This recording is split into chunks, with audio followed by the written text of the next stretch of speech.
Merci beaucoup. Je suis un peu intimidé. Généralement, j'aime pas aller chez le banquier. Et là, au moins, je suis sûr de ne pas me faire tirer les oreilles, donc j'en profite.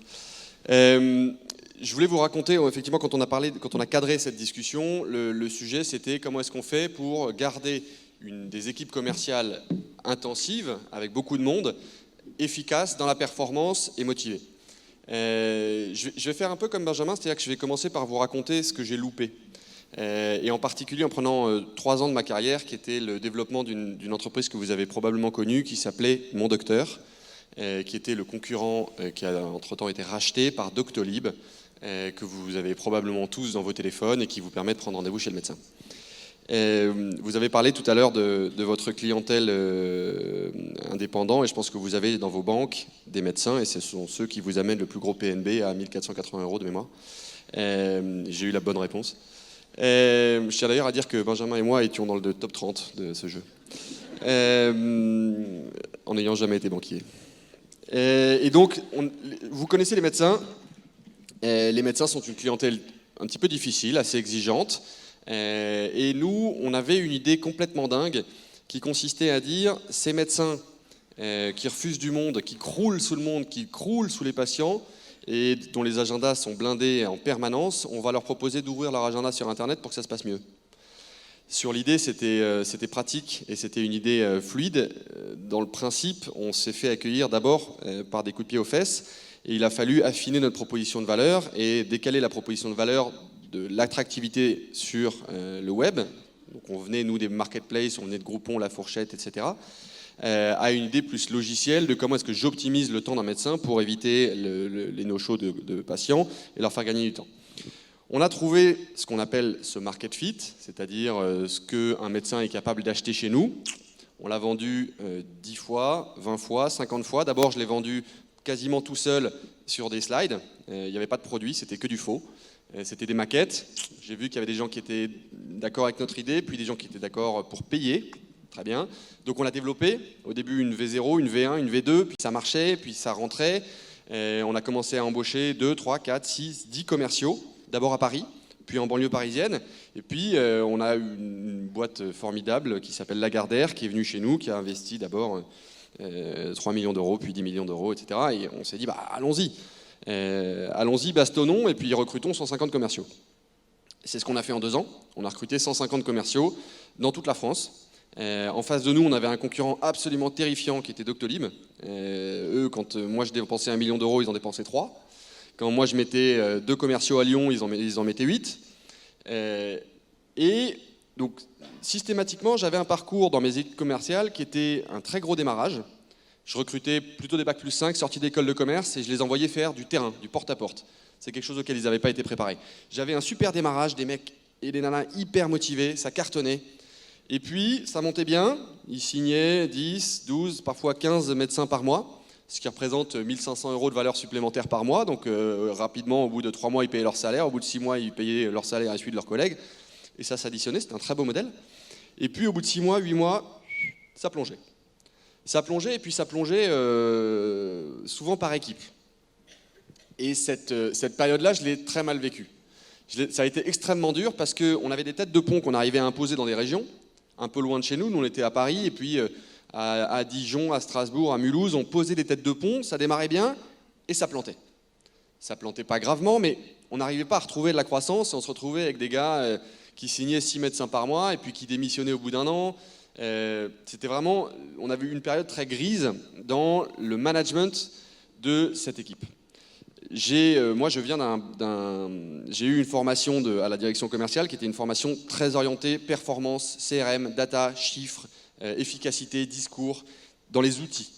Et donc j'ai beaucoup creusé avec mes équipes sur comment est-ce qu'on développe les meilleurs outils, les meilleurs discours, à qui on parle en fonction, est-ce que c'est un chirurgien, est-ce que c'est un proctologue, comment est-ce qu'on optimise le discours, comment est-ce qu'on s'assure que tous les arguments vont porter. Et ça ne fonctionnait pas. Ce que j'ai compris et ce qui a, avec le temps, sauvé ces équipes commerciales, c'est qu'en fait, la raison pour laquelle ces équipes plongeaient, c'est qu'elles étaient très loin de nous. Géographiquement, c'est pas très loin. Paris-Dijon, c'est pas très loin. Mais nous, on était à Paris, on n'était pas loin de nos investisseurs, pas loin des fondateurs, pas loin de la vision, pas loin des idées, pas loin du produit, pas loin des ingénieurs. On avait l'intégralité de l'information 20 minutes après qu'elle sorte. À l'inverse, les 2 gars de Dijon qui étaient en binôme, l'information, ils l'avaient toutes les 2 semaines, toutes les 3 semaines. Et c'était très compliqué. Parce que pour eux, quand ils étaient venus se faire former 1 semaine, 2 semaines au début de leur passage à Paris, ils sortaient de là, ils étaient au taquet. Ils avaient cette vision d'une santé nouvelle, d'améliorer le parcours de soins, d'améliorer la vie des patients, la vie des médecins. Ils étaient super motivés.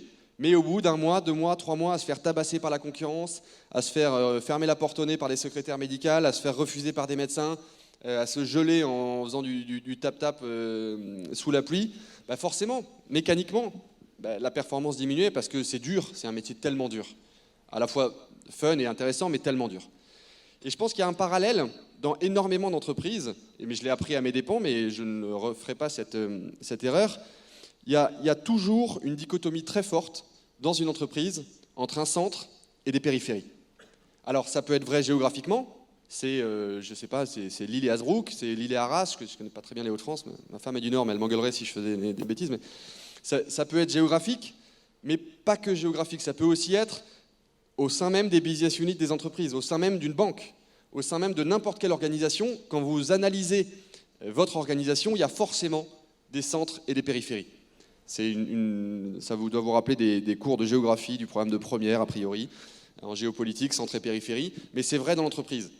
Entre les gens qui sont très près du feu sacré, qui ont l'information, et des gens qui en sont loin et dont le travail perd du sens, parce qu'ils ne se rappellent plus pourquoi ils font ça. Ils ne se rappellent plus pourquoi est-ce que c'est si dur. Pourquoi est-ce que tous les matins, je me fais engueuler par un client? Pourquoi est-ce que toutes les semaines, je me fais engueuler par un manager? Pourquoi est-ce qu'il faut encore faire ce petit effort supplémentaire, ce coup de fil supplémentaire, répondre à ce mail en temps et en heure, m'assurer que mon NPS est bon? Pourquoi je fais ça? Et ça, la seule solution et la seule façon de manager une équipe, qu'elle soit commerciale ou autre, c'est de donner du sens. Et de rappeler pourquoi est-ce que le premier jour où tu es rentré dans cette entreprise, toi, mon équipier et moi, ton manager, on s'est regardé dans les yeux et on s'est dit, on va faire ça pour ça. On va aller là. On va aider les gens qui n'ont pas accès à la propriété dans le domaine bancaire. On va donner des crédits à la consommation. On va améliorer la couverture en IARD. Je ne connais pas suffisamment vos métiers pour donner des exemples très percutants, mais quel est le sens qu'on donne à son travail et pourquoi est-ce qu'on se bat? Si on n'a pas de raison de se battre, personne ne se battra. Et cette efficacité, elle était là-dedans. Et donc, le centre et les périphéries, ça peut être géographique, je disais, mais ça peut aussi être, par exemple, un service commercial versus un service client. Le service commercial, il a toujours les bonnes nouvelles. Forcément, il n'a que les victoires, il montre que les victoires. Évidemment, les défaites, on les passe un peu sous le tapis. Quand on a un NPS qui n'est pas bon, c'est toujours mieux qu'avant, mais en revanche, quand on a une victoire, ça c'est super. A l'inverse, un service client, un service informatique, un service support, lui, on ne parle que de ses frictions, son taux de friction. Elle est où la bonne nouvelle dans cette périphérie que peut être un service support ou un service client? Il faut apprendre à donner du sens, il faut faire attention à ce que la chaleur du feu sacré du central, quel que soit le centre et les périphéries, voyage jusqu'aux périphéries, et ça c'est une clé. Il y a, les pompiers utilisent une image qui est le triangle du feu. Vous devez connaître le triangle du feu, c'est le combustible, le comburant et la chaleur. Donc vous avez une bûche, du feu et de l'oxygène. Si vous enlevez un côté du triangle du feu, ça ne marche pas. Si vous mettez du feu et une bûche sans oxygène, ça fait du charbon, c'est moche, ça pue et ça fume. A l'inverse, si vous mettez de la chaleur et de l'oxygène, ça s'appelle une allumette et ça ne fait pas de feu.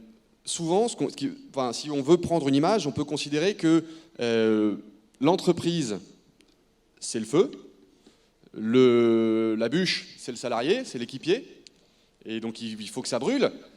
Et vous, manager, votre rôle, c'est la chaleur. Si vous n'êtes pas là pour attiser cette chaleur dans cette relation positive de communication transparente dans un sens et dans l'autre, eh bien le feu ne prendra pas. C'est aussi simple que ça.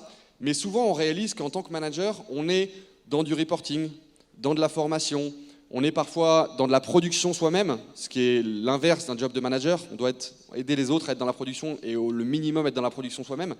Mais le plus important, il ne faut pas oublier qu'en manager, notre rôle premier, c'est de distribuer de la chaleur et de s'assurer que le sens, la vision et la stratégie restent effectivement le moteur de ce que font nos salariés et nos équipiers au quotidien. Et c'est ça le message que j'ai appris dans le dur, et je l'ai d'autant plus appris dans le dur, et j'en suis d'autant plus désolé que moi j'avais des jeunes diplômés qui se sont cassés les dents dans des trucs vachement durs et que j'ai pas réussi à tenir la promesse que j'avais fait avec eux de les emmener dans une carrière. Donc parfois j'ai vraiment un échec personnel à avoir vu des jeunes diplômés se casser les dents et démissionner au bout de 12 mois. Et ben, je pense que ça peut être la même chose dans énormément d'entreprises et c'est souvent un message que je martèle, c'est la responsabilité et le sens du rôle du manager qui est justement de distribuer cette chaleur de façon à s'assurer que tout le monde puisse donner la pleine mesure de son potentiel.